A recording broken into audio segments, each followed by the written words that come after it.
Hi friends, अभी अपन लोग देखने जा रहे हैं जो जेईई मेन 4 अप्रैल का पेपर था उसका सॉल्यूशन मैं डिस्कस करने जा रहा हूँ आपके सामने। तो पेपर को थोड़ा एनालाइज करते हैं। This is a memory based question और हमारी कोशिश ये रहेगी कि क्वेश्चन का क्या क्राइटेरिया था वो बताने की, इजी था या मॉडरेट था या टफ था, और क्वेश्चन को कितने ईजीएस्ट वे में वो किया जा सकता है। तो मैथ्स का जो पेपर आया था हमारा, उसका क्वेश्चंस अपन डिस्कस करने जा रहे हैं, that is completely memory based. तो इस क्वेश्चन को अगर हम देखते हैं तो इस क्वेश्चन में the sum of all rational terms in the expansion of this is equal to, तो रैशनल टर्म्स का यहाँ पे आपको सम निकालने को बोला गया है, सम ऑफ ऑल रैशनल टर्म्स।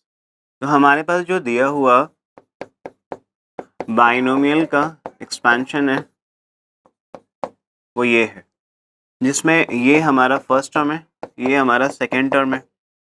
तो कभी भी आप बाइनोमियल एक्सपेंशन को के साथ आप डील करने जा रहे हो और आपको इंडिपेंडेंट टर्म निकालना है, वेरिएबल पे जो डिपेंड नहीं करता है, या फिर कोई टर्म्स निकालना है 17 13 वॉट एवर, वो डिपेंड करेगा इस वैल्यू ऑफ n पे। पर व्हाट आई मीन टू से, जनरल टर्म जो होता है बाइनोमियल एक्सपेंशन का वो बहुत ज़्यादा ही इम्पॉर्टेंट है, जनरल टर्म। क्योंकि जनरल टर्म से क्या होता है ना कि अपन बहुत सारी चीज़ें निकाल सकते हैं, कोएफिशिएंट निकाल सकते हैं, रैशनल टर्म्स निकाल सकते हैं, नंबर ऑफ रैशनल टर्म्स निकाल सकते हैं, बहुत सारी चीज़ें निकाल सकते हैं। तो व्हाट इज जनरल टर्म्स दोस्तों, अपन को मालूम है TR+1 NCR फर्स्ट टर्म की पावर n-r सेकेंड टर्म की power r, this is your general term. तो what is the first term? First term is 2 raised to the power 1 by 5 and n is 15. So 15 CR 2 raised to the power 1 by 5 raised to the power n minus r. And what is n here? N is 15. N is 15 minus r. Second term is 5 raised to the power 1 by 3 raised to the power r. This is the general term. जरा इसको simplify कर लेते हैं अपन। क्या मिलेगा? 15 CR 2 raised to the power 15 minus r by 5 5 raised to the power r by 3. This is the term, general term. But अब इसमें क्या है, अपन को निकालना है सम ऑफ ऑल रैशनल टर्म्स। तो टर्म्स जो निकल करके हमारे पास आया उसको मैं एक बार फिर और लिख दे रहा हूँ। 15 CR 2 raised to the power 15 minus r by 5 और 5 raised to the power r by 3। अब इसमें से क्या करना है कि वो टर्म्स बताने हैं जो रैशनल हो सकते हैं। तो नंबर ऑफ, इस टर्म में देखो कितने टर्म हैं एक्चुअली में। एक तो ये है अपन का, दूसरा ये वाला पार्ट है, तीसरा ये वाला पार्ट है, ये वाला। तो इन तीन, ये तो अपन का कंप्लीटली रैशनल होगा क्योंकि ये एनसीआर हमेशा क्या होता है, व्हाट इज दिस, ये हमेशा रैशनल होता है, ऑलवेज ऑलवेज अ रैशनल। बच गया ये, और ये इसकी पावर 15 माइनस आर बाई 5 है और इसकी जो पावर है आर बाई 3 है, आर बाई 3 है, राइट। तो इसको रैशनल होने के लिए इन दोनों को, उसका पावर डिसाइड करेगा वो रैशनल होगा या नहीं होगा। तो पावर क्या है इसका, आर बाई 3 है और इसका power 15 minus r by 3 r by 5 है। वेरी सिंपल, इसकी जो पावर है आर बाई 3, इसका मतलब ये जो आर है that should be the multiple of 3, क्योंकि अगर ये मल्टीपल ऑफ 3 होगा तो वो इजिली उसको कैंसिल आउट कर देगा और कंप्लीटली वहां पे क्या बनेगा, एक परफेक्ट इंटीजर बनेगा। तो यहाँ पे मैंने बोला कि r should be the multiple of 3, multiple of 3। तो r मल्टीपल ऑफ 3 में क्या पॉसिबल है, 0 3 then 6 then 9 then 12 then 15। Now the question is कि सर आप 15 के आगे क्यों नहीं जा रहे हैं? तो 15 के आगे इसलिए नहीं जा रहे हैं बिकॉज इसका जो पावर है दैट इज व्हाट 15, और एनसीआर में r कभी n को एक्सीड नहीं कर सकता है, कभी नहीं। r की जो वैल्यू होगी वो मैक्सिमम n के बराबर हो सकती है या n से छोटी होगी, और लीस्ट वैल्यू 0 पॉसिबल है। तो इस केस में अगर अपन इसको देखें तो इस केस में एक तो वैल्यू 0 पॉसिबल है, एक आपका 15 पॉसिबल है, बाकी ये वैल्यू पॉसिबल नहीं, ये नहीं है, ये नहीं है, ये नहीं है। The question is why, because when you will put these value, अगर आप इस वैल्यू को पुट करो यहाँ पे तो 3 by 3 तो 1 हो जाएगा, लेकिन 15 minus 3 what is that, 15 minus 3 is 12, 12 upon 5 वो एक आपका जो पावर बन करके आएगा उससे आपको एक रैशनल टर्म नहीं मिलेगा। 9 पुट करोगे 15 माइनस 9 इज 6 अपॉन 5 वो आपको एक रैशनल टर्म नहीं देगा। तो अपन की कोशिश क्या थी, एक ऐसा टर्म लाने का जो कि रैशनल हो।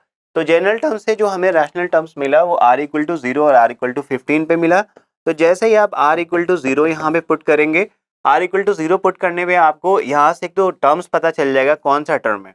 तो 0 पुट करने पे 0 प्लस 1 फर्स्ट टर्म आपका रैशनल मिलेगा विच इज 15 से 0, ये 15 में लिख रहा हूँ, 15 से 0 यहाँ पे आ गया 2, 15 माइनस 0 अपॉन 5 दैट इज 3 और 15 के पावर 0/3 0। तो इसकी जो वैल्यू आ जाएगी, NC0 की वैल्यू 1 होती है। NC0 जो आता है वो NCN के बराबर आता है, उसकी वैल्यू 1 होती है। फैक्टोरियल से वो निकल करके आ जाता है दैट इज 1, ये 8 हो गया, ये 1 हो गया दैट इज 8। दूसरा आ जाएगा आपका r इक्वल टू 15 पे मिलेगा। तो r इक्वल टू जो 15 पुट करोगे आप यहाँ पे, तो r 15 प्लस 1 वो टर्म 16 होगा। जो रैशनल टर्म आ रहा है आपका वो फर्स्ट टर्म आ रहा है और 16 टर्म आ रहा है, मतलब फर्स्ट टर्म और द लास्ट टर्म।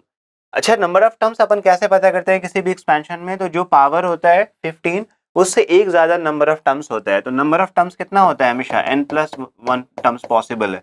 तो पावर इज 15 तो number of terms are 15 plus 1 16। इसका मतलब पहला टर्म जो है आपका t1 जो है दैट इज रैशनल, और जो लास्ट टर्म है आपका t16 दैट इज रैशनल। तो अपन इसको निकाल लेते हैं जरा। तो यहाँ पे r की जगह पे 15 पुट कर दीजिए, 15 से 15 और यहाँ पे 2 raise to the power 15 minus 15 0/5 0, यहाँ पे आ जाएगा 5 की पावर 15/3 दैट इज व्हाट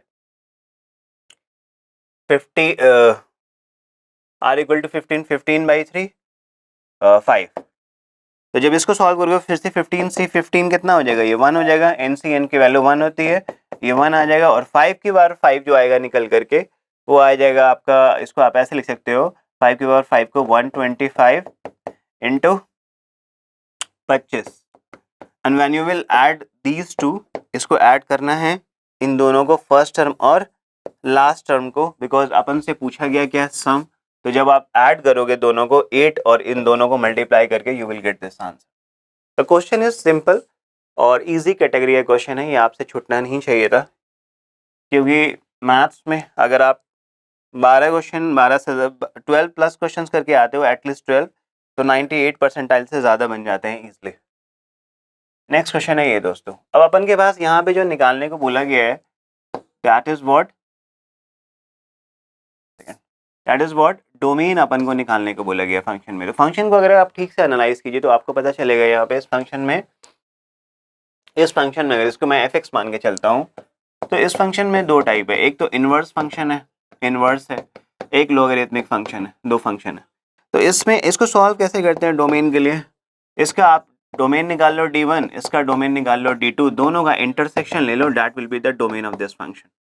दोनों का इंटरसेक्शन लेने पे क्या मतलब है, अब साइन इनवर्स x का जो होता है कंडीशन fx, अगर साइन इनवर्स x का कंडीशन अपन को मालूम हो तो साइन इनवर्स x डिफाइन तभी होता है जब x की वैल्यू 1 और -1 के बीच होती है, और log x बेस a ये डिफाइन होने के तीन कंडीशंस होते हैं, x होने चाहिए पॉजिटिव, a होने चाहिए ग्रेटर देन 0 और a does not equal to 1, ये होना चाहिए।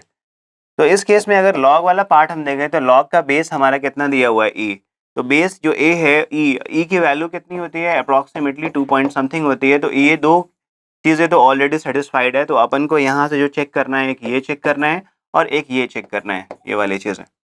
तो इसको कैसे करेंगे, very simple, sine inverse x का पहले केस लगा दीजिए, इसका मतलब 3x minus 22 upon 2x minus 19 that should be lie with in 1 and -1। अब इसको दो पार्ट में तोड़ना पड़ेगा, एक तोड़ना पड़ेगा आपको इस ये वाला और एक लेना पड़ेगा ये वाला, ठीक है, दो पार्ट में ब्रेक करना पड़ेगा। तो एक बार अगर अपन इसको लेते हैं 3x minus 22 upon 2x minus 19 less than equal to 1, फिर इसको आप क्या करोगे, इनइक्वालिटी सॉल्व करोगे, 9 लेस देन इक्वल टू 0। फिर एक पार्ट ये वाला लेते हो, this is the part 1, this is the part 2, एक पार्ट ये वाला 3x minus 22 upon 2x minus 19 that is greater than equal to -1, तो इसको कैसे कर सकते हैं, 3x minus 22, 2x minus 19 plus 1 is greater than equal to 0। तो इन दोनों को सॉल्व करके अपन दोनों का कॉमन निकाल लेंगे। तो जो अपन को कॉमन मिलने वाला है इसमें से वो आएगा सॉल्व करने के बाद, थोड़ा सा लेंदी है, पेशेंस प्लीज सॉल्व कर लेंगे। उसके बाद एक चीज़ और है, लॉग वाला पार्ट। तो for log base E 3x square minus 8x plus 5 upon x square minus 3x minus 10। दोस्तों ये वाला जो पार्ट है लॉग का, इसका बेस ई है। तो बेस ई का मतलब that value is greater then 2। तो अगर बेस आपका पॉजिटिव है और 1 से बड़ा हो गया ऑलरेडी, तो बेस के लिए कोई कंडीशंस लगाने की ज़रूरत नहीं है, बच गया सिर्फ ये। तो इसको ग्रेटर देन 0 दिखा देते हैं अपन।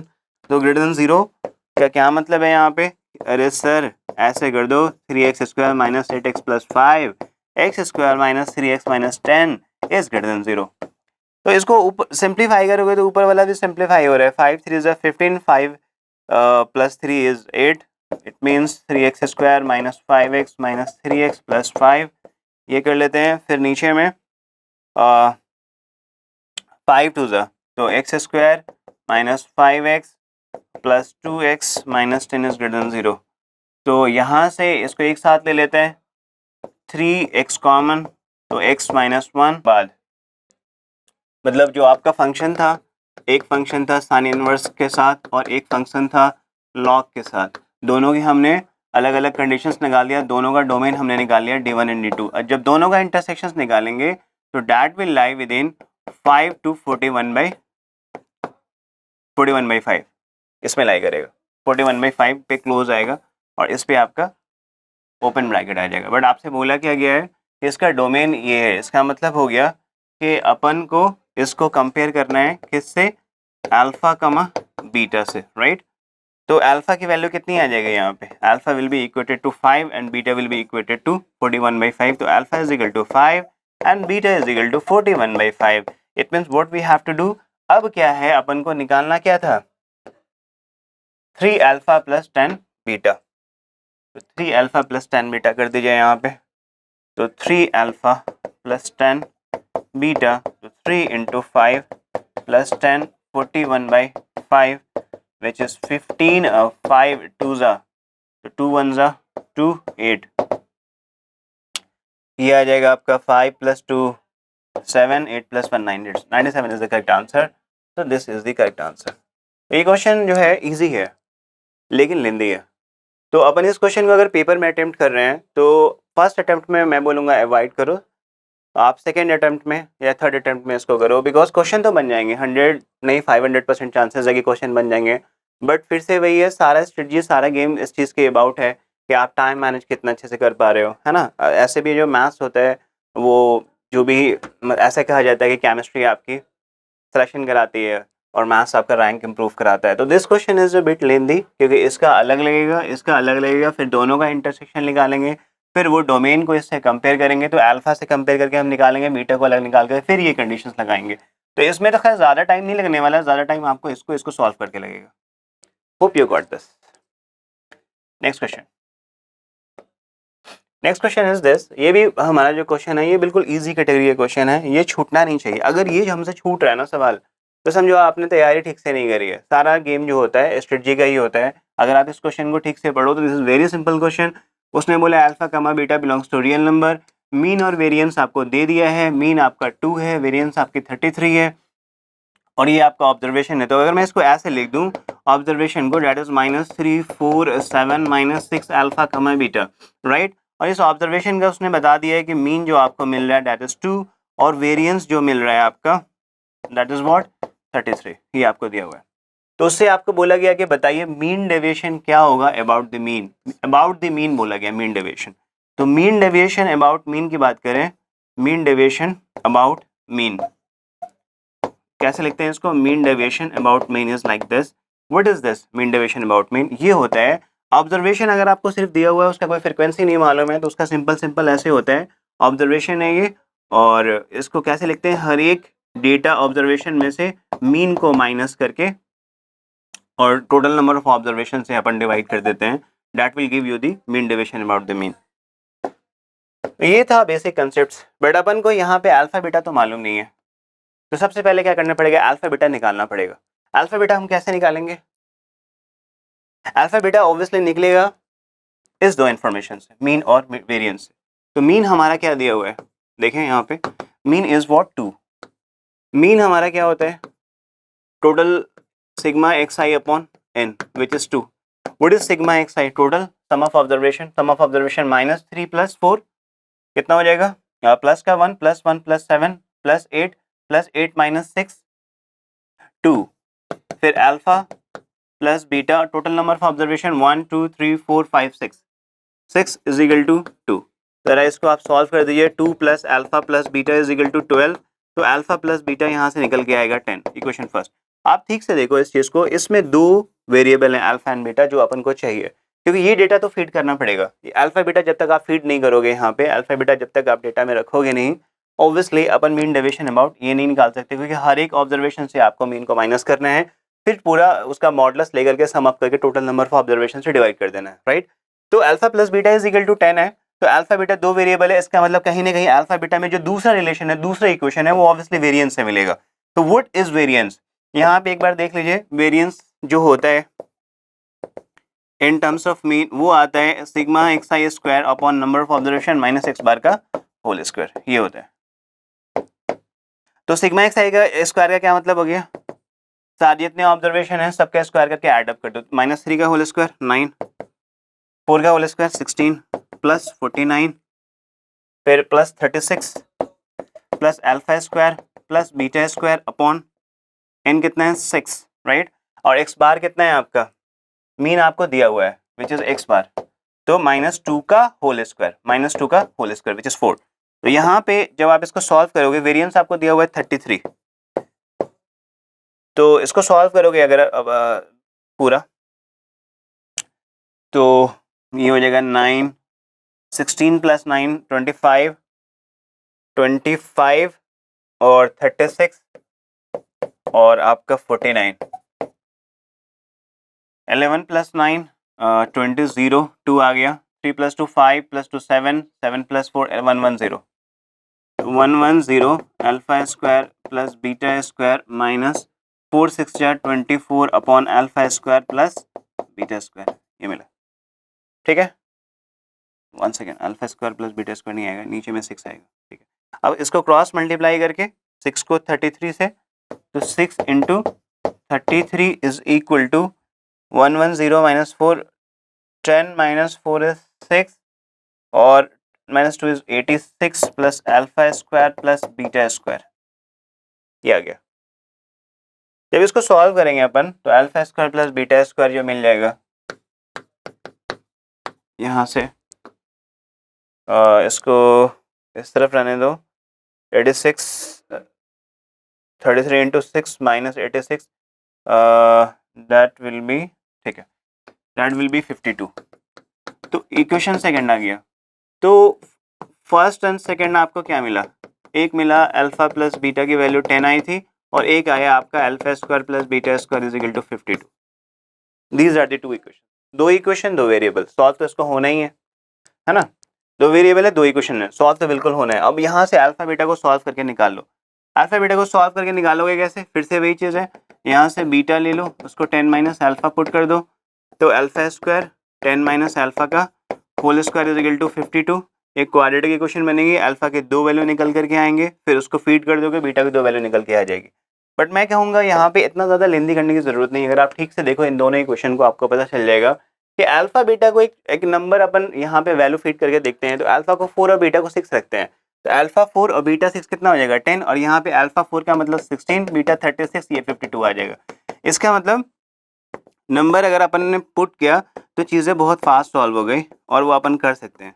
अल्फा 4 निकल के आ गया, बीटा 6, आप सॉल्व करके भी वही लाओगे, बट यहाँ पे वैल्यू फिट करके देखोगे अल्फा को 4 और बीटा को 6, तो वो 10 देगा और वो इसको भी सेटिस्फाई कर रहा है। इसका मतलब these are the two solution. तो अपन के पास ऑब्जर्वेशन क्या बन करके आ गया, अब ऑब्जर्वेशन आपका ऐसा बन करके आ गया विच इज -347 - 6 -347 - 6, राइट। उसके बाद क्या है, अल्फा का बीटा, व्हाट इज अल्फा 4 और बीटा इज 6, ये मिल गया आपको ऑब्जर्वेशन, राइट। अब अपन को मीन डेविएशन अबाउट मीन निकालना है, तो वही चीज़ आ गई, मीन डेविएशन अबाउट मीन, हर एक ऑब्जर्वेशन में से माइनस कर दीजिए, तो -3 -2 उसका मॉड, फिर 4 -2 उसका मॉड, 7 -2 उसका मॉड, -6 -2 उसका मॉड, फिर 4 -2 mod, 6 -2 mod upon total number of observation is what 6 से सॉल्व कीजिए। तो -3 -2 ये हो जाएगा 5, 4 -2 2 हो जाएगा, 7 -2 5 हो जाएगा, -6 -2 + 8 हो जाएगा, 4 -2 2 हो जाएगा, 6 -2 4 हो जाएगा upon 6। Then you will solve this, what you will get? Answer will be your 13/3। ठीक है, फिर से एक बार इसको ब्रीफ कर लेते हैं। देखिए अपन को ऑब्जर्वेशन दिया हुआ था, ऑब्जर्वेशन में अल्फा बीटा अननोन था, अल्फा बीटा जो है अपन ने दो गिवन इन्फॉर्मेशन से निकाल लिया, मीन और वेरिएंस से, फिर अल्फा बीटा को फीड कर दिया, फिर अल्फा बीटा को फीड करने के बाद मीन डेफिशिएंट का जो फॉर्मूला होता है वो सीधा सीधा लगा दिया कि हर एक ऑब्जर्वेशन में से मीन को माइनस करके उसका मॉड लेकर के सम अप कर दो, टोटल नंबर ऑफ ऑब्जर्वेशन से डिवाइड कर दो, you will get the answer. तो बताओ ये क्वेश्चन किस कैटेगरी का था? ये क्वेश्चन बिल्कुल ईजी क्वेश्चन था कि नहीं था? हमारा बहुत ईजी सवाल था, तो ये क्वेश्चन बिल्कुल नहीं छूटने चाहिए थे हमारे। अगर आपके छूट रहे हैं या फिर आपसे कैलकुलेशन मिस्टेक हो रहे हैं तो फिर आपको इन चीज़ों को देखना चाहिए कि कहाँ पे आप मिस्टेक कर रहे हो। Now the next question is this, ये क्वेश्चन हमारा कॉम्प्लेक्स नंबर का है। इस क्वेश्चन को अपन करेंगे कैसे? कॉम्प्लेक्स नंबर में जनरली ये परसेप्शन है कि कॉम्प्लेक्स नंबर के क्वेश्चंस बहुत टफ आते हैं, लेकिन अगर आप कॉम्प्लेक्स नंबर के ट्रेंड को देखो तो अगर आपको कॉम्प्लेक्स नंबर का बिल्कुल बेसिक क्लियर है, बेसिक का मतलब कि आपको प्रॉपर्टीज ऑफ मॉडुलस मालूम है, कॉन्जुगेट मालूम है, अच्छे से एम्पलीट्यूड वगैरह को आपको ठीक से चीज़ों को रिलेट करना आता है, तो you can handle question of JEE. ज़्यादा टफ क्वेश्चन एक बस मार्केट परसेप्शन है कि कॉम्प्लेक्स नंबर टफ होता है, ऐसा नहीं है। जी के क्वेश्चन आपको ईजिली होते हैं, डुएबल होते हैं, यू कैन डू दिस। अब इस क्वेश्चन को अगर देखो, इस क्वेश्चन को करने के दो मेथड है। पहला मेथड मैं आपको दे रहा हूँ कि जेड को जो है ना आप x + आयोटा y मान लो, फिर कॉन्जुगेट निकाल लो x - आयोटा y, फिर कॉन्जुगेट का स्क्वायर कर दो तो x - आयोटा y का होल स्क्वायर, फिर इसका स्क्वायर करके यहाँ पे फीड करो, उसके अकॉर्डिंग x और y की वैल्यू निकल के आएगी, रियल को रियल से इक्वेट करके, इमेजिनरी को इमेजिनरी से इक्वेट करके। तो this is the first method जो कि जनरली बच्चे यूज करते हैं जब उनको बिल्कुल भी कुछ भी इन्फॉर्मेशन नहीं होता है, प्रॉपर्टीज वगैरह नहीं है, तो इससे बिल्कुल बन करके आएगा और आंसर भी आएगा। लेकिन it's a bit lengthy method. अगर अपन थोड़ा सा प्रॉपर्टीज यूज कर ले कॉम्प्लेक्स नंबर का तो ये क्वेश्चन बहुत आसानी से बहुत इजीली बन जाता है। देखो प्रॉपर्टीज क्या है, आपको ये कॉन्जुगेट का होल स्क्वायर दिया हुआ है, ये नॉर्मल ब्रैकेट है दोस्तों, ये मॉडुलस नहीं है, ये नॉर्मल ब्रैकेट है। कॉन्जुगेट का होल स्क्वायर है प्लस मॉडुलस ऑफ z = 0 है। अब यहाँ पे सॉल्व करने के लिए मैंने काम करा, इसको उस तरफ भेज दिया, तो ये कॉन्जुगेट का होल स्क्वायर हो गया, ये माइनस ऑफ मॉड z हो गया। ठीक है, फिर से मैंने एक मॉड ले लिया, this is a normal bracket. मैं फिर से कह रहा हूँ this is a normal bracket, इसको मॉडुलस का ट्रीट मत करना, but taking modulus, upon modulus ले रहे हैं दोनों side, taking modulus both the side, modulus both the sides. तो जैसे आपने मॉडुलस लिया है यहाँ पे तो आपको ऐसा मिल जाएगा, का whole square is equal to minus of mod z of mod z। Obviously ये क्या होगा, ये बन जाएगा मॉड z, ये बन करके आएगा आपका। और कॉन्जुगेट ऑफ मॉड z का होल स्क्वायर कितना हो जाएगा, सॉरी ये स्क्वायर जो है मैंने मिसप्रिंटिंग है, ये गलती से लिख गया। तो एक प्रॉपर्टी होता है कॉम्प्लेक्स नंबर का, this can be written as this, मतलब ये जो पावर है कम्प्लीटली मॉड के बाहर आ जाती है, तो अपन इसको क्या लिख सकते हैं, कॉन्जुगेट के पावर स्क्वायर। और अपन एक चीज़ और जानते हैं कि z का जो मॉडुलस आता है वो उसके कॉन्जुगेट का मिलता है, तो इसका मतलब मॉड ऑफ z का whole square will be mod of z। ये चीज़ें निकल करके आ रही हैं, राइट। अब यहाँ से इसको थोड़ा इधर लेकर के आइए। अरे सर ये क्वेश्चन तो बिल्कुल आसान बन गया। तो mod of z square is equal to mod of z। एक चीज़ पता है क्या है, जब भी ऐसा इक्वेशन आता है ना अपन ऐसे करके काट देते हैं, ऐसा बिल्कुल नहीं करना है, ये बहुत बड़ा ब्लंडर मिस्टेक है। ये बच्चे यूज टू होते हैं ऐसा करने के लिए, ऐसे नहीं करना है। जैसे x square is equal to x है, एक्स को ऐसे कट कर दिया, ऐसे नहीं, ऐसे में आप एक रूट जो है उसको खत्म कर देते हो। तरीका क्या होता है उसका, एक्स स्क्वायर माइनस एक्स एक तरफ लेकर के आओ, फिर एक्स कॉमन लो, फिर x minus minus equal to 0, फिर यहाँ से एक्स की वैल्यू 0 आएगी, एक्स की वैल्यू 1 आएगी। हाँ एज पर द कंडीशन ये चेक कर लो कि कौन सी वैल्यू सेटिस्फाई करेगी, कौन सी वैल्यू नहीं करेगी, बट इसको ऐसे कैंसिल कभी नहीं करते हैं, कभी नहीं, बिकॉज क्वाड्रेटिक इक्वेशन है, how can you find the single value. Quadratic equation की हमेशा दो वैल्यू आएगी, इररिस्पेक्टिव ऑफ दैट कि वो इमेजिनरी होगा या रियल होगा, वो अलग बात है, वो कौन सा लेंगे कौन सा नहीं लेंगे वो अलग बात है, बट अपन को सॉल्व करना है इस तरीके से। तो मॉड ऑफ z का whole square minus mod z is equal to 0, mod z आप कॉमन ले लो तो यहाँ पे mod z minus 1 is equal to 0 आ जाएगा।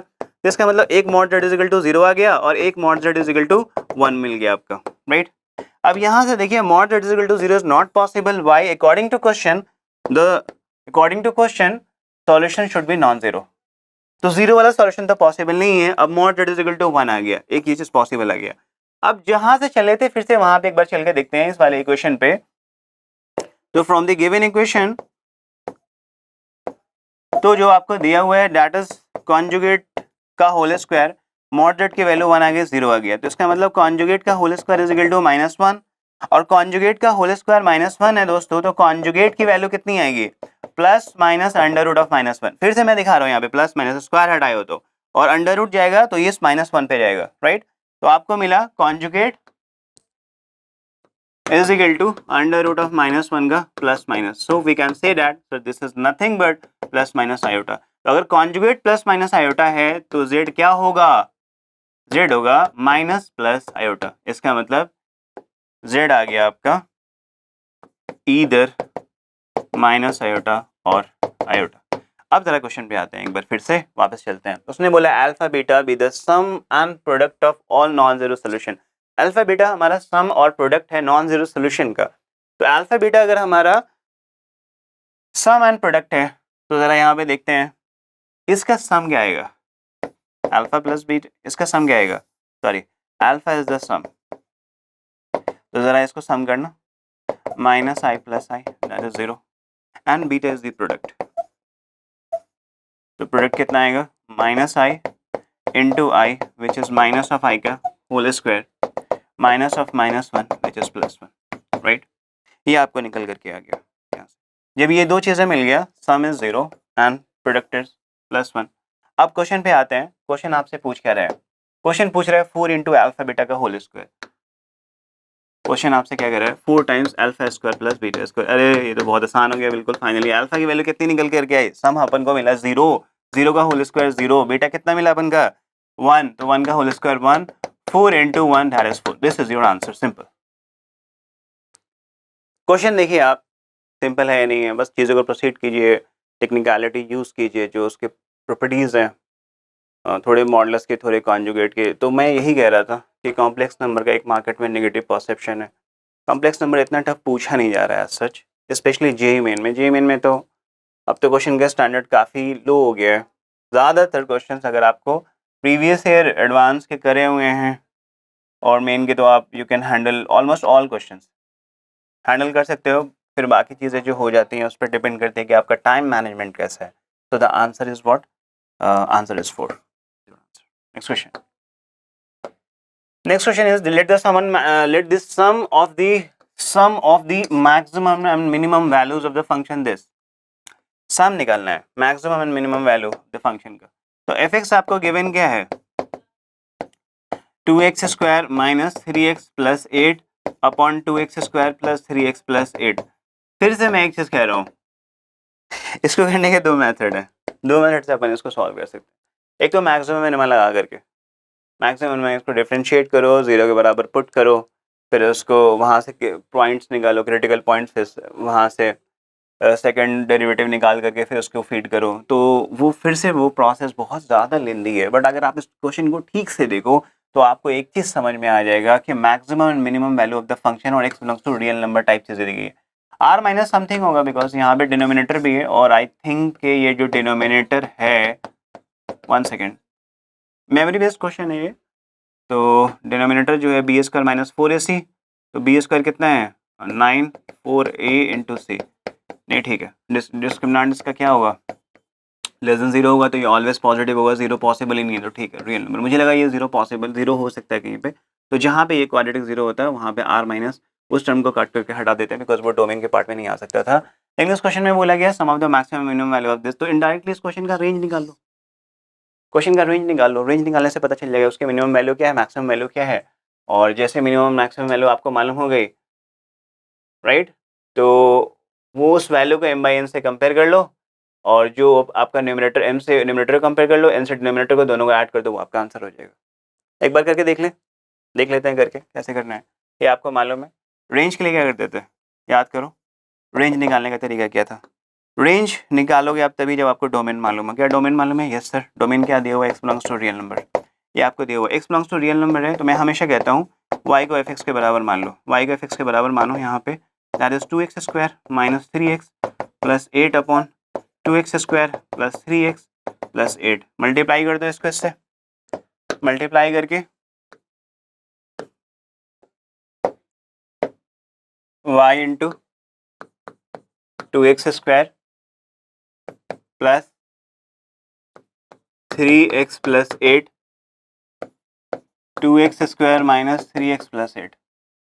तो ये सबको एक तरफ शिफ्ट कर लो, यहाँ से एक्स स्क्वायर कॉमन ले लोगे, क्या बनेगा 2y माइनस 2, फिर यहाँ से x कॉमन ले लोगे आप तो ये क्या बनेगा 3y प्लस का 3, है ना। x कॉमन ले लेंगे तो 3 इंटू वाई, इधर लाओगे तो प्लस का 3, फिर कितना आ जाएगा ये आ जाएगा 8y minus 8 is equal to 0,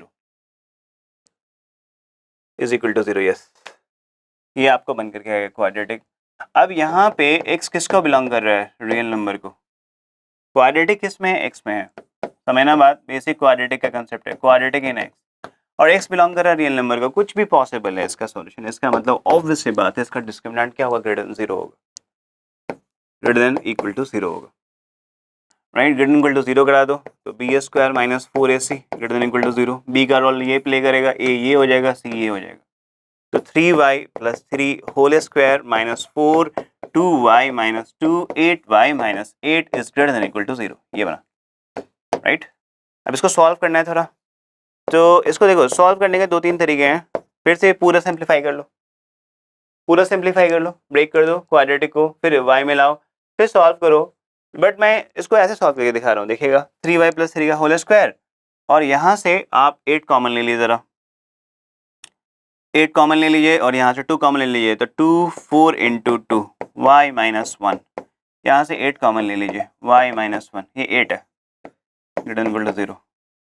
तो यहाँ से कितना बना 4 2 8 8 8 जा 64, y minus 1 y minus 1 y minus 1 का whole square greater than equal to 0, तो 3y प्लस 3 का होल स्क्वायर, तो 3y प्लस 3 का होल स्क्वायर। अब 8 को अंदर लेके चले जाओ, 8y माइनस 8 का ग्रेटर देन इक्वल टू 0। देखो दोस्तों, आप क्या करोगे यहाँ पे ना, इसको तो बिल्कुल सिंप्लीफाई करने लग जाओगे, वो बिल्कुल सही प्रोसेस है, बट मैं ये कहना चाह रहा हूँ थोड़ा हट के सोचने की कोशिश करो। 30 सेकंड 40 सेकंड खुद पे टाइम दोगे, आप एनालिसिस इसको अलग से कर सकते हैं क्या? वो एक बहुत बड़ा टाइम आपका सेव कर लेगा। अब ये ए स्क्वायर माइनस बी स्क्वायर का फॉर्मेट है, ए प्लस बी, ए माइनस में बी निकालो, सीधा फैक्टर निकल करके आएगा, सीधा सीधा यहाँ से आपको फैक्टर मिल जाएगा। अब यहाँ पे क्या है आपका 3y प्लस 3 का होल स्क्वायर, एक बना 3y प्लस 3 का होल स्क्वायर, और एक बना आपका माइनस ऑफ 8y माइनस 8 का whole square, minus of 8y minus 8 का whole square greater than equal to 0। जरा इसको सॉल्व करते हैं, a square minus b square से, a square minus b square is what? A minus b into a plus b, right. तो a minus में B कितना हो जाएगा 3y प्लस 3, और माइनस बी में माइनस 8y प्लस 8 हो जाएगा, यहाँ पे 3y प्लस 3 और प्लस बी करने पे क्या आ जाएगा 8y माइनस 8 हो जाएगा greater than equal to 0, right. ये निकल करके आ जाएगा आपको। फिर यहाँ से 3y minus 8y minus 5y, और ये कितना मिलेगा plus 8 plus 3 plus 11, 3y plus 8 11y minus 5 is greater than equal to 0, right. ये बन करके निकल गया। अब क्या है, दो फैक्टर आपको बिल्कुल रेडी हैं, आप इसका कोएफिशिएंट पॉजिटिव बना दोगे, क्योंकि जब भी अपन किसी भी इनइक्वालिटी को सॉल्व करने जाते हैं, मैं बहुत बार बोला होगा इन चीजों को, जो लास्ट इनइक्वालिटी आती है उसमें एक बार देख लो कि उसमें जो वेरिएबल हैं उसके कोएफिशिएंट क्या है, आपके पॉजिटिव है, इससे आपको आसानी होती है। अदरवाइज आप छोड़ोगे इसको नेगेटिव, तो आप फिर उसके अकॉर्डिंग नंबर लाइन पे साइन को अरेंज कर लेना। तो यहाँ पे मैं माइनस कॉमन ले लिया, this will become 5y minus 11, 11y minus 5 is greater than equal to 0। Minus हटाओगे तो इनइक्वालिटी क्या हो जाएगा दोस्तों, change, 11y minus 5 is greater than equal to 0, less than equal to 0। तो ये इनइक्वालिटी जो है चेंज हो जाएगा, बिकॉज मैंने माइनस हटा दिया है। अब यहाँ से दो फैक्टर बन करके आ गया, y इज इक्वल टू 11/5, एक फैक्टर ये बना, एक फैक्टर ये, इक्वेट कर दो 0 के बराबर, यहाँ से y आ जाएगा 5/11। अब इसको जैसे नंबर लाइन पे आप ड्रॉ करोगे, नंबर लाइन पे ड्रॉ करने से कितना मिला 11/5, एक मिला, और एक मिला 5/11, और क्या क्या करते हैं अपन, पॉजिटिव नेगेटिव पॉजिटिव, और अपन को क्या चाहिए नेगेटिव, बिकॉज लास्ट इनइक्वालिटी कह रहे हैं इन दोनों का प्रोडक्ट क्या चाहिए नेगेटिव, तो ये वाला पार्ट चाहिए, ये वाला पार्ट। इसका मतलब यहाँ पे y जो बिलोंग कर जाएगा वो बिलोंग कर जाएगा 5/11 टू 11/5, ये बिलोंग कर जाएगा। देखो अपन ने रेंज निकाल लिया, ये अब y का रेंज आ गया। अगर क्वेश्चन पे चलो, ये पूरी की पूरी फंक्शन f(x) किसके बराबर था, y के बराबर, और y के बराबर y का अपन ने पता कर लिया कि उसकी मिनिमम वैल्यू कितनी पॉसिबल है 5/11 और मैक्सिमम वैल्यू कितनी पॉसिबल है 11/5। अब क्वेश्चन क्या था, क्वेश्चन में था कि क्वेश्चन में ये था कि आपको m प्लस n निकाल करके देना था। m क्या है आपका, m जो था आपका मिनिमम वैल्यू था, और ये n क्या था, मैक्सिमम वैल्यू था। तो m प्लस n कर दीजिए ज़रा, ये कितना आ जाएगा 5/11 11/5, बिकॉज y की जो वैल्यू थी उसकी मैक्सिमम वैल्यू n थी और मिनिमम वैल्यू m थी। मेमोरी बेस्ड क्वेश्चन है, ऐसा ही सवाल था। इसको देखिए, ये आ जाएगा 55 और 25 और 121, कितना आ जाएगा, ये आ जाएगा 6 और 146/55। m/n से कंपेयर कर दीजिए इसको m/n से कंपेयर कर दीजिए इन दोनों को सम करने के बाद, और m/n से कंपेयर करने पे m आ गया 146, n आ गया 55, दोनों को ऐड अप कीजिएगा तो आपको 201 निकल करके आ जाएगा। तो this is your answer. Simple है, यहाँ पे मैक्सिमम मिनिमम डेरिवेटिव ना निकाल करके मैंने रेंज निकाल लिया। रेंज से हमें पता चल गया कि मैक्सिमम मिनिमम वैल्यू जो है, let the sum of the maximum minimum value of the sum जो आपको m/n दिया हुआ है ना, तो सम m/n हमने कंपेयर कर दिया, सम को दोनों को जोड़ करके m/n से, तो m कितना आ गया इसमें 146 आ जाएगा, n 55, फिर दोनों को ऐड अप कर दिया, आंसर निकल के आ गया। तो ये क्वेश्चन जो था आपका, ये क्वेश्चन भी थोड़ा लेंदी था बट आसान क्वेश्चन था। रेंज से निकालोगे वो ऑब्वियसली आपको प्रैक्टिस से समझ आ जाता है, काफ़ी प्रैक्टिस करनी पड़ती है, तो आपको एक आइडिया मिल ही जाता है उन चीज़ों से कि क्वेश्चन को कैसे करना है। अब इस क्वेश्चन को देखते हैं। This is the question of coordinate geometry. इस क्वेश्चन को पढ़िए। Square is inscribed in the circle, circle की इक्वेशन दी हुई है। सर्कल की इक्वेशन दे दी तो क्या पता चल गया, उसका सेंटर और रेडियस वहां से पता चल जाता है सर्कल के इक्वेशन से। उसके बाद कह रहा है कि उस सर्कल के इक्वेशन के one side of the square in of this square is parallel. एक स्क्वायर इंस्क्राइब किया गया उस सर्कल के अंदर, और एक साइड जो है स्क्वायर का वो पैरेलल है इस लाइन के। तो स्लोप बता दिया, इस लाइन दे दिया तो लाइन का स्लोप पता चल गई। ऑब्वियसली उसके पैरेलल है तो मतलब डायरेक्शन पता चल गया, राइट ना। अगर वो कह रहा है x1, y1 are the vertices of the square, तो स्क्वायर के जो वर्टिसेस अगर आपको मालूम पड़ गए तो जितने सारे 4 वर्टेक्स होंगे हमारे पास स्क्वायर के, तो चारों के x कोऑर्डिनेट का स्क्वायर करके ऐड कर दीजिए, चारों के y कोऑर्डिनेट का स्क्वायर करके ऐड करके सम अप कर दीजिए, you will get the answer. एक बार करके देख लेते हैं करना कैसे है। तो क्वेश्चन आपको समझ में आ गया। इक्वेशन ऑफ सर्कल दी हुई है। इक्वेशन ऑफ सर्कल क्या दी हुई है, सर्कल आपको गिवन है x square plus y square minus 10x minus 6y plus 30 is equal to 0, right. तो यहाँ से जो सेंटर मिलता है वो क्या मिलता है, कोएफिशिएंट ऑफ x उसका हाफ उसका फिर माइनस, तो -10 है तो ये 5 आ जाएगा, -6 है ये 3 आ जाएगा, सेंटर हाफ करके। रेडियस क्या मिलता है 25 प्लस 9 माइनस कॉन्स्टेंट 30, ये कितना आ जाएगा, ये आ जाएगा 4, मतलब रेडियस आ गया 2। सेंटर मालूम हो गया, रेडियस मालूम हो गया। इसके एक थोड़ा रफ डायग्राम बनाते हैं अगर कार्टेशियन प्लेन में, देखिए कैसा बनेगा ये एक्स वाई। रफ डायग्राम अपन ने बनाया तो ये बना लिया, राइट। सेंटर मालूम है कितना दिया हुआ है 5,3, लीजिए 5,3। रेडियस कितना दिया हुआ है 2 यूनिट दिया हुआ है, रेडियस 2 यूनिट रेडियस दिया हुआ है। अब जरा इस पे क्या करते हैं ना एक्स वाई पे, जरा डायमेट्रिकली पर एक इसको कहते हैं हिट एंड ट्रायल, एक बार चेक कर लेना, नहीं होगा तो फिर दूसरे मेथड से बना लेंगे। This is one of the method जिससे मैं कर रहा हूँ, ये दूसरा फर्स्ट मेथड है, सेकंड मेथड भी है इसका। तो देखो मैं इसी सेंटर के बिल्कुल जस्ट वाई एक्सिस के पैरेलल और एक्स एक्सिस के पैरेलल डायमेट्रिकली मैं कोऑर्डिनेट चेक कर रहा हूँ, फिर मैं मैच कराऊंगा यहाँ पे। सर आपको कैसे आइडिया लगा, ये बहुत इंपॉर्टेंट क्वेश्चन है आपको, बिकॉज जब आप क्वेश्चन सॉल्व करोगे ना इस टाइप के जहाँ पे ट्राइंगल इंस्क्राइब किया गया है, सर्कल या फिर कोई अदर पॉलीगन, तो इसमें अब पहली कोशिश होनी चाहिए कि सेंटर का सर्कल का सेंटर आइडेंटिफाई करने के बाद आपको एक्स और वाई के डायमेट्रिकली पैरेलल लाइन का कोऑर्डिनेट चेक कर लो कि जो सर्कल को कट कर रहा है उसका कोऑर्डिनेट क्या है। जनरली उससे फिट बैठ जाता है, अदरवाइज दूसरा मैटर तो अपन कर ही सकते हैं, बिकॉज उसने एक चीज कह दिया कि उसका जो साइड है स्क्वायर का वो इसके पैरेलल डायरेक्शन यहाँ से दे दिया है, तो उससे अपन निकाल लेंगे फर्दर। तो 5,3 से रेडियस कितना है हमारा 2 यूनिट है, ये 2 यूनिट है, ये 2 यूनिट है, सारे 2 यूनिट्स हैं। 5,3 से अब देखिए ये जो लाइन है आपका वो वाई एक्सिस के पैरेलल है, तो वाई एक्सिस के पैरेलल तो एक्स कोऑर्डिनेट आपका चेंज नहीं होना है, एक्स कोऑर्डिनेट कितना है 5, तो एक्स कोऑर्डिनेट आपका 5 ही रहेगा और वाई कितना हो जाएगा 2 यूनिट घट जाएगा, तो 3 - 2 1 आ जाएगा। फिर ऊपर अगर आप जाओ यहाँ पे ये कोऑर्डिनेट कितना आ जाएगा, एक्स तो फिक्स रहेगा दैट इज 5 और वाई में आपका 2 यूनिट ऐड हो जाएगा, सेंटर कितना है 5,3, तो 3 + 2 कितना हो जाएगा 5,5 हो जाएगा, 5,5 सॉरी, हाँ 5,5 हो जाएगा। इस कोऑर्डिनेट को अगर आप देखो तो ये 5 है। अब क्या है, ये जो लाइन है ये लाइन एक्स एक्सिस के पैरेलल है, ये वाली लाइन जो है डायमेट्रिकली ये मैं इसकी बात कर रहा हूँ, एक ये है और एक ये है। तो ये वाली जो लाइन है एक्स एक्सिस के पैरेलल है, तो वाई वाला कोऑर्डिनेट सेम रहेगा 3। अब इसमें रेडियस ऐड कर दो, ये हो जाएगा 7,3 और इधर 2 यूनिट घटा दो वाई से, आपका जो एक्स से घटा दो, वाई तो सेम ही रहेगा विच इज 3, क्योंकि ये वाला लेंथ तो सेम ही रहना है इस पे, और 5 - 2 इज 3, ये मिल गया। तो सर्कल को अगर मैं बाहर दिखाऊं, ये कुछ ऐसा मिल गया आपको सर्कल।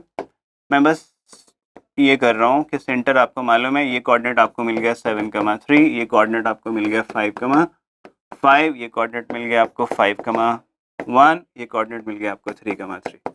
अब आपको बोला गया है इसमें एक स्क्वायर इंस्क्राइब किया गया है, स्क्वायर, और उसका एक साइड जो है वो इसके पैरेलल है, इसके पैरेलल है, तो y = x + 3। इसका स्लोप अगर देखो y = mx + c से, तो m कितना है 1, तो स्लोप आ गया 1 और वो एक्स एक्सिस के साथ 45 डिग्री एंगल बना रहा है, जो कि अपन अगर यूज हुआ तो करेंगे, तो स्लोप उसका 1 आ गया। तो जरा इसको मिला करके चेक करते हैं इसका स्लोप कितना है। अच्छा एक चीज बताओ, स्क्वायर के जो सारे साइड्स होते हैं वो एक दूसरे पे क्या होते हैं, परपेंडिकुलर होते हैं, तो एक का स्लोप मालूम है, दूसरे का स्लोप अपन निकाल लेंगे यूजिंग कंडीशन ऑफ परपेंडिकुलरिटी। तो एक का स्लोप 1 आ गया, तो दूसरे का स्लोप ऑब्वियसली कितना आएगा, m1 1 कह दो, m2 -1 आएगा, बिकॉज m1 एंड m2 का प्रोडक्ट शुड बी -1, m1 और m2 का प्रोडक्ट शुड बी -1। तो यहाँ पे अगर मैं इसको a बोल दूं, इसको b, इसको c, इसको d, तो यहाँ से ab का स्लोप कैसे निकल जाएगा, स्लोप ऑफ ab आप y2 - y1 upon x2 - x1 से चेक कर सकते हो। तो 5 - 3 विच इज 2 और 5 - 3 विच इज 2, ऑब्वियसली 1 आ रहा है, वेरी गुड। और यहाँ से cd का स्लोप देख लो, cd का, तो 3 - 1 7 - 5 ऑब्वियसली 2/2, ऑब्वियसली ये दोनों लाइन पैरेलल हो गए, तो इनका स्लोप -1 - 1 होना है। तो इसको जस्टिफाई कर गया कि नहीं कर गया ये, तो ये केस डायरेक्ट जस्टिफाई कर गया, बिकॉज एक का स्लोप 1 है तो ऑब्वियसली दूसरे का भी स्लोप 1 होगा, और एक का स्लोप 1 है तो दूसरे का -1 हो जाएगा, तो इसका स्लोप -1 निकल के आ जाएगा। अगर आपको डाउट हो रहा है तो एक बार अपन चेक कर लेते हैं, स्लोप ऑफ AD कितना आ जाएगा, y2 - y1, 5 - 3 is 2, 5 - 7 is -2 which is -1, obviously fit बैठ रहे हैं। तो यही आपका स्क्वायर बनेगा। अब क्वेश्चन में आ रहा है कि जो भी आपका स्क्वायर बना है उसके जो वर्टेक्स हैं उसके एक्स कोऑर्डिनेट को क्या कीजिए, निकाल करके सबका स्क्वायर करके सम कर दीजिए, और वाई कोऑर्डिनेट को निकाल करके सबका स्क्वायर करके सम कर दीजिए। Now the question is this, ये आपको कितना निकल के आया था 7,3 3,3 7,3 3,3, ये आपका कितना है 5,5 5,1 5,5 5,1, ये अब यहाँ पे बोला गया है सिग्मा xi² और yi², और यहाँ पे xy क्या है, वर्टिसेस है, ये वर्टिसेस है। तो indirectly it is talking about sigma xi², sigma y², सारे एक्स कोऑर्डिनेट को जोड़ दो, दिस सबका स्क्वायर करके जोड़ दो, तो 25 + 9 + 25 + 49 एक्स कोऑर्डिनेट का सम आ गया। फिर प्लस y कितना आ जाएगा 25 प्लस यहाँ पे 9 + 9 + 1, सबको आप एडअप करोगे, सबको एडअप करने के बाद जो आपको आंसर मिलेगा वो आना चाहिए आपका 150। एक बार चेक कर लेते हैं, आ जाओ यहाँ पे, कितना आ जाएगा 9 + 5 14 14 + 9 30 23, ठीक है। प्लस जस्ट, ठीक है, ये जो टोटल आपको सम करने के बाद मिलेगा इसमें, दैट इज योर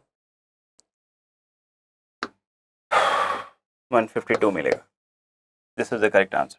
तो सिंपल है, आपको ये निकाल लेना है सेंटर और रेडियस, फिर सेंटर रेडियस एक कार्टेशियन प्लेन में एक बार चेक कर लेना, वाई एक्सिस के पैरेलल, एक्स एक्सिस के पैरेलल जो लाइन है, जो सर्कुलर रेडियस अगर आपको मालूम है तो 2 यूनिट इधर शिफ्ट करके 2 यूनिट इधर शिफ्ट करके आप कोऑर्डिनेट चेक करके एक स्क्वायर बना करके फिर दिए हुए लाइन के पैरेलल होना चाहिए एक साइड, तो इसका स्लोप यहाँ से पता चल गया, अपन ने क्रॉस चेक कर लिया, एक का स्लोप बनाया है तो वैसे दूसरे का स्लोप -1 होगा, तो वहाँ से चीज़ें निकल करके सामने आ गई।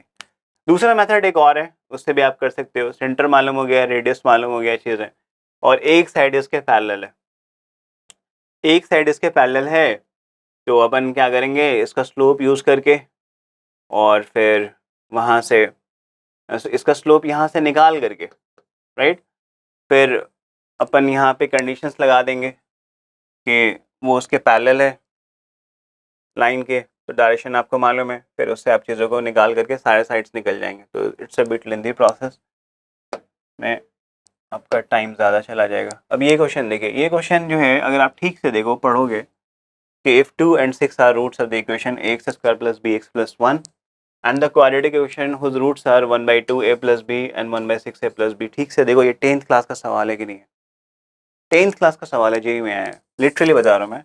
अगर आपका थोड़ा सा स्टैंडर्ड है 10th का तो आप इजीली बना दोगे इसको। तो करते हैं कैसे हैं, उसने बोला 2 and 6 are the roots of the equation ax² + bx + 1 का जो रूट्स दिया हुआ है 2 दिया हुआ है 6 दिया हुआ है, तो इसको अल्फा बीटा मान लो, अल्फा प्लस बीटा कितना होता है -b/a, -b/a, फॉर्चुनेटली यहाँ पे -b/a ही बनेगा। 2 + 6 कितना आ गया 8, तो -b/a, फिर यहाँ पे प्रोडक्ट ऑफ रूट्स कितना आ जाएगा अल्फा इंटू में बीटा c/a, इसका c कितना है 1 और a कितना है a ही है, तो alpha into beta c/a, what is alpha into में बीटा, तो 6 इंटू 12, 12 इज 1/a, c/a आ जाएगा, राइट। तो यहाँ से आपके a की वैल्यू निकल करके आ गई, दैट इज 1/12, और a आपका निकल करके आ गया 1/12, तो आप यहाँ से b निकाल लो, b इज व्हाट -8a, तो -8a कितना आ जाएगा 1/12, तो ये हो जाएगा 2 4 और ये 3 4 -2/3 आ जाएगा, ये और भी -2/3 आ गया। तो आपको एक क्वाड्रेटिक इक्वेशन बनानी है जिसका रूट्स ये दिया हुआ है, अब सिंपल उठा के a और b की वैल्यू यहाँ पे पुट करके निकाल लो, तो 1/2, a कितना है हमारा 1/12 और b कितना है -2/3, और दूसरा कितना है 6 इंटू a कितना है 1/12 और b कितना है हमारा -2/3। सॉल्व करेंगे इसको, 2 6 जा 6 2 जा, ये कितना आ जाएगा 1/6 -2/3, ये आ जाएगा 1 नीचे आ गया 6, 1 -3 2 जा 6 2 2 जा 4, ये आ जाएगा 6 -3, ये आ जाएगा -2, राइट, ये आ जाएगा। उसके बाद यहाँ से आ जाएगा आपका 1/1/2 -2/3, 1/6, 3 -3 2 जा 6, तो सही है ना, 2 3 सही है, 6 ये आ जाएगा -1, तो एक रूट आ गया -6, एक आ गया -2, तो यहाँ से अगर आप देखो एक रूट आ गया आपका इसका, इस रूट को अपन गामा डेल्टा मान लेते हैं, इसको गामा बोल देते हैं और इसको डेल्टा बोल देते हैं, ठीक है। तो यहाँ से गामा निकल करके आ गया -2, डेल्टा आ गया -6।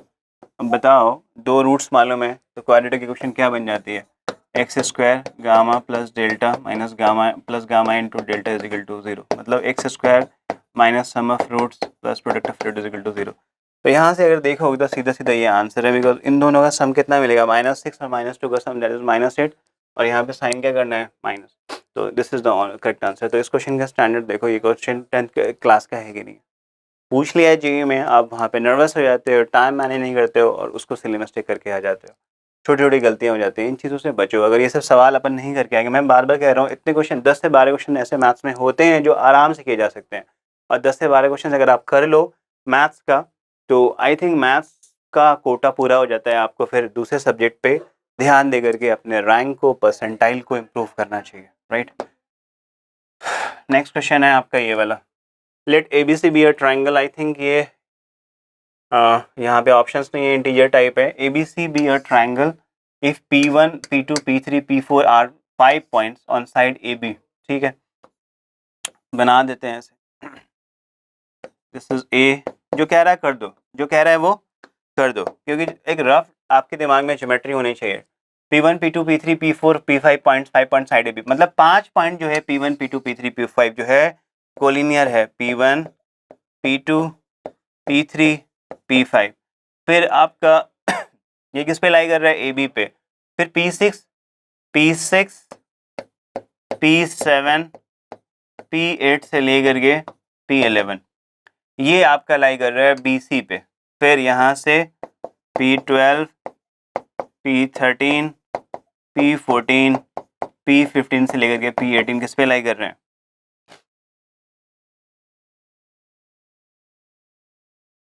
एक मिनट, BC पे लाई कर रहे हैं ये पॉइंट्स। ये हो गया AB, इसको कर दीजिए आप C और इसको कर दीजिए B। ठीक है, BC पे लाई कर रहे हैं आपके जो पॉइंट्स हैं P6 P7 P8, हाँ ठीक है। और P12 से लेकर के P18 किस पे लाई कर रहे हैं? एक second 5 points P1 P2 P3 P5 किस पे लाई किया है? आपका AB पे ना। अच्छा, अरे यार बहुत सिंपल है। P1 P2 P3 A B C, right. P1 P2 P3 P4 P5 ये किस पे लाई गया है? AB पे। AB कहाँ है? ये है। तो यहाँ से P1 P2 P3 P4 and P5, ये 5 पॉइंट है जो एक लाइन पे लाई गया। फिर कह रहा है P6 P7 P11 किस पे लाई गया? BC पे। 6 7 8 9 10 11 ये किस पे लाई गया है? BC पे। फिर 12, फिर 13, फिर 14, फिर 15, फिर 16, फिर 17, फिर 18 किस पे लाई गया है? AC पे। सवाल क्या बोला गया है? ठीक से पढ़ो। सवाल बोला गया है कि आपको एक ABC एक ट्राइंगल है और 5 पॉइंट लाई किया गया AB पे, 5 है। और 1 2 3 4 5 6 पॉइंट है आपका BC पे। और 1 2 3 4 5 6 7 पॉइंट है AC पे, right. Then find the number of triangles formed by these 18 points. 18 point से कितने नंबर ऑफ ट्राइंगल्स पॉसिबल है? कैसे करेंगे? टोटल नंबर ऑफ पॉइंट्स कितने हैं? 5 इसके, 6 इसके, 6 + 5, total number of points. Total points निकाल लो। टोटल पॉइंट्स कितने हैं? 5 + 6 प्लस इस पे कितने हो गए टोटल? 7, 18 पॉइंट्स आ गए। ये परम्यूटेशन कॉम्बिनेशन का ज्योमेट्रिकल प्रॉब्लम है जो कि बिल्कुल इजी कैटेगरी का है, जिसमें आपको नंबर ऑफ ट्राइंगल्स निकालने हैं। तो एक ट्राइंगल बनाने के लिए मिनिमम कितने पॉइंट्स की जरूरत पड़ती है? 3 पॉइंट की। टोटल नंबर ऑफ हमारे पास पॉइंट्स कितने हैं? 18। तो 18 पॉइंट से नंबर ऑफ ट्राइंगल्स कितने पॉसिबल है? नंबर ऑफ ट्राइंगल्स पॉसिबल है 18C3 है, राइट। बट यहाँ पे 5 पॉइंट कोलिनियर है। कोलिनियर पॉइंट्स कभी ट्राइंगल नहीं बना सकता कि कोलिनियर पॉइंट्स का एरिया कितना होता है। आपको कंडीशन ऑफ कोलिनियरिटी में भी दिखाते हो कि area of the triangle should be 0। तो 5 पॉइंट्स ये कोलिनियर हो गया, 6 पॉइंट्स ये कोलिनियर हो गया, 7 पॉइंट्स ये कोलिनियर हो गया। तो total number of collinear points कितने हो गए? तो उसको माइनस कर दो। तो number of triangle is 18C3 minus इस 5 से ट्राइंगल पॉसिबल है? नहीं, उसको माइनस कर दो। क्या इस 6 से पॉसिबल है? नहीं। 6C3, फिर 7C3, इसको सबको सम अप करके इससे माइनस कर दो, you will get the answer. तो सिंपल ज्योमेट्रिकल प्रॉब्लम है, राइट, परम्यूटेशन कॉम्बिनेशन का। नेक्स्ट क्वेश्चन हमारे पास ये दिया गया है कि क्वेश्चन f(x) = इसके 3 पार्ट है। 1 - cos 2x/x²। ये तब वैलिड है जब आपका x < 0 है। अल्फा आएगा जब x = 0 है और x > 0 पे ये वाला पार्ट पॉसिबल है। फिर क्वेश्चन चिल्ला के बोल रहा है कि भाई मैं कंटिन्यूअस हूँ x = 0 पे, तो बता 4 टाइम्स ऑफ α² + β² की वैल्यू क्या होगा? ये बोल रही है। क्या करें सर? कंटिन्यूटी कंडीशंस लगा दो। सवाल का स्टैंडर्ड क्या है? इजी क्वेश्चन है ये। कंटिन्यूटी का बिल्कुल भी आपको बेसिक आइडिया है, आप थोड़ा सा जेईई की तैयारी की हो तो बिल्कुल निकाल दोगे आप आंसर। कैसे करेंगे? कॉन्टिन्यूअस क्या होता है? फंक्शन एफ एक्स, ये थोड़ा मैं आपको बता देता हूं। फंक्शन अगर कॉन्टिन्यूअस होता है एक्स पे इज इक्वल टू ए पे, तो लेफ्ट हैंड लिमिट उस फंक्शन की ए पे, राइट हैंड लिमिट उस फंक्शन की ए पे बराबर होती है वैल्यू ऑफ द फंक्शन के उस पॉइंट पे। ये होता है। अब यहां पे अगर आप देखो तो डाउटफुल पॉइंट कौन सा है? जीरो है। जीरो पे अल्फा है, जीरो के लेफ्ट साइड ये वाला पार्ट है, जीरो के राइट साइड ये वाला पार्ट है, और फंक्शन कॉन्टिन्यूअस है। इसका मतलब क्या हो जाएगा सर? इस केस के अकॉर्डिंग ये हो गया limit x tends to zero minus f x is equal to limit x tends to zero plus f x is equal to f of zero के बराबर होगा, which is nothing but alpha. Yes, बिल्कुल सही है। आप इसकी value निकाल लो limit put करके। तो देखो मैं करके दिखाता हूं। तो यहाँ पे लिखता हूँ left hand limit at x is equal to zero. कैसे दिखाते हैं इसको? Limit x tends to zero minus f x. तो लिमिट मैं इसको क्या बोलता हूँ? इसको एच टेंस टू जीरो दिखा दो और यहाँ पे एफ जीरो माइनस एच दिखा दो। H is very very small but positive. H is very very small but positive. Positive number होता है, वेरी वेरी इनफाइनिटेसिमली स्मॉल भी कहते हैं इसको। जीरो माइनस एच, तो एफ ऑफ माइनस एच ही आ गया ये। H tends to zero, zero minus h, f of minus h minus h, इसको उठा के पुट कर दो। कहाँ पे? लेफ्ट वाले पार्ट में। यहाँ पे one minus cos two into minus h upon minus h का whole square. Limit h tends to zero, one minus this will become cos two h h square. What is one minus cos two theta? One minus cos two theta, cos two theta के फिर से तीन फॉर्मूले होते हैं।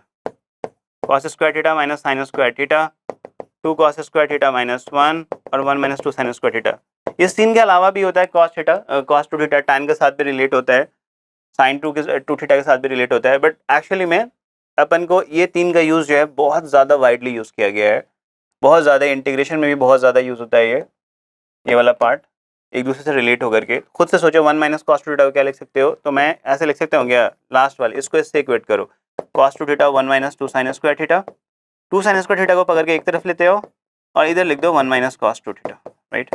तो one minus cos two h किसके बराबर हो जाएगा? टू साइन स्क्वायर एच के बराबर हो जाएगा। तो ये हो जाएगा two sine square h by h square.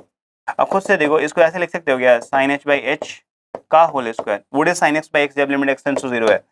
H tends to zero, variable क्या है? एच, और साइन एच बाई एच ये कहाँ चला जाएगा? वन। इसका मतलब इसकी वैल्यू कितनी आ गई? टू। तो अल्फा की वैल्यू टू आ गई। अल्फा की वैल्यू कितनी मिल गई? टू। इससे अब अपन right hand R H L निकाल लेते हैं एक्स इक्वल टू जीरो पे। तो यहाँ पे आर एच एल क्या आ जाएगा? R H L at x is equal to zero limit x tends to zero plus f x limit h tends to 0 f of 0 plus h, so we can write limit h tends to 0, limit h tends to 0 beta under root 1 minus cos x upon x, ये है, right? अब इस x की जगह पे ना आप 0 plus H रख दो तो ऑब्वियसली वो h ही बनेगा, और यहाँ पे 0 प्लस एच रख दो, सॉल्व कर दो, you will get the answer limit h tends to 0 beta under root 1 minus cos h by h। एक बड़ा इंपॉर्टेंट स्टेप है यहाँ पे, देखना ज़रा, अक्सर अपन गलती करते हैं और इस सवाल काफ़ी बार आया भी है।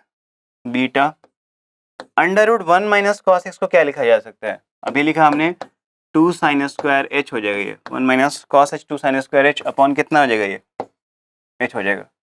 अब यहाँ पे आ जाएगा limit h tends to 0 beta root 2। अब देखो साइन स्क्वायर एच है, कभी भी अंडर रूट एक्स स्क्वायर को एक्स नहीं लिखा जाता है। मैं अक्सर मना करता हूँ, हमेशा प्रिकॉशन लेके चलोगे, क्योंकि जेईई का क्वेश्चन होगा बिल्कुल आपको क्या करेगा, वो कहीं ना कहीं फंसाने की कोशिश करेगा। तो यहाँ पे रूट 2 साइन एच का जो वेरिएबल है उस पर मॉड आएगा, ऐसे लिखेंगे। अब यहाँ पे क्या है? H x tends to 0 plus पे था, 0 के राइट साइड, और 0 के राइट साइड जो है साइन पॉजिटिव होता है। और एच कैसा है आपका? एच कैसा है? बहुत छोटा बट पॉजिटिव। बहुत छोटा बट पॉजिटिव वैल्यू है ये, इसका मतलब h पॉजिटिव है, we can write b√2 mod will be sine h by h, minus sine h नहीं टूटेगा और इसकी वैल्यू फिर से कहाँ चली जाएगी 1, बीटा√2 आ गया। इसका मतलब अगर फंक्शन कॉन्टिन्यूअस है अकॉर्डिंग टू क्वेश्चन, फंक्शन क्या था, कॉन्टिन्यूअस था, function is continuous. Function continuous का क्या मतलब हो गया, LHL is equal to RHL is equal to value of the function at that point, मतलब 0 which is nothing but 2 alpha. तो अल्फा की वैल्यू निकल के आ गई है, अल्फा 2 है और राइट हैंड में बीटा√2 आ गया इज इक्वल टू बीटा√2। तो अल्फा यहाँ से क्या निकल के आ गया 2 और बीटा कितना आ गया, बीटा आ जाएगा आपका 2√2,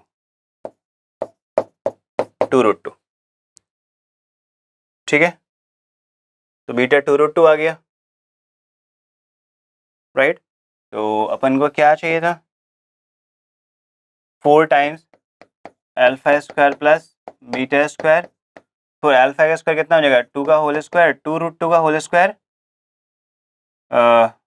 8, तो 4 प्लस 8 4 इंटू